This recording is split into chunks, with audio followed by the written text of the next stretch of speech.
9 அமைச்சர்கள் மட்டும்தான் 10 வருடத்தில் 10 அமைச்சர்கள் மட்டும்தான் மற்ற அமைச்சரவை விரிவாக்கம் கூறியிருக்கும். அதிமுக உள்ள வராது. பொதுவாக எப்போதுமே அப்படிதான். புரட்சித் தலைவர் அம்மா இருக்கிற போது 7 பேர் தான் போட்டாங்க. அதுக்கப்புறம் படிப்படியாக இது பண்ணுவாங்க. இது முதலமைச்சருடைய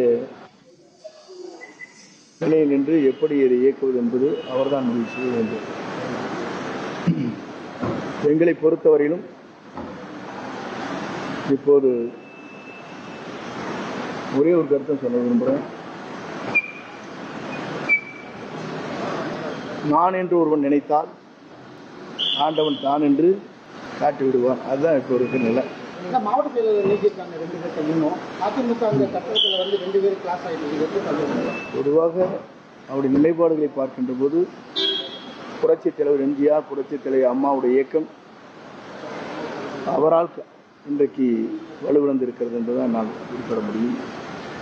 தான் ஒருவர் மட்டும் இருந்தால் போதும் என்று நினைக்கிறார். அது காலத்தின் கட்டாயம். அது மாற்றிக்கிறார். 200 யூனிட்னாரு மக்கள் வரவேற்றார்கள். அது மட்டுமல்ல, மகளிருக்கு பாதுகாப்பு அளிப்பது, போதைப் பொருளை தடுப்பது, தொடர்ந்து அந்த நடவடிக்கை மேற்கொண்டு வருகிறார். டாஸ்மாக் கடைகள் எங்கெங்கே இருக்கிறது என்பதை அறிந்து பள்ளிக்கூடங்கள், அதே முறை பொதுமக்கள் செல்கிற பேருந்து நிலையங்கள், ஆலயங்களில் இருக்கக்கூடாது என்று முடிவு செய்துதான் 700க்கும் மேற்பட்ட இடங்களில் இருந்து உடனடியாக ஆற்ற வேண்டும் என்று உத்தரவு வழங்கியிருக்கிறார். இதெல்லாம் ஒரு பெரிய சாதனை. பொறுப்பேற்ற உடனே இவ்வளவு சாதனை படைத்திருக்கிற ஒரே முதலமைச்சர் இந்தியாவில் இவரை தவிர யாரும் இல்லை. அதிமுகவுக்கு எத்தனை அமைச்சரவையில் இடம் பெற்ற வாய்ப்பு இருக்கு? நீங்களும் சொல்லணும்.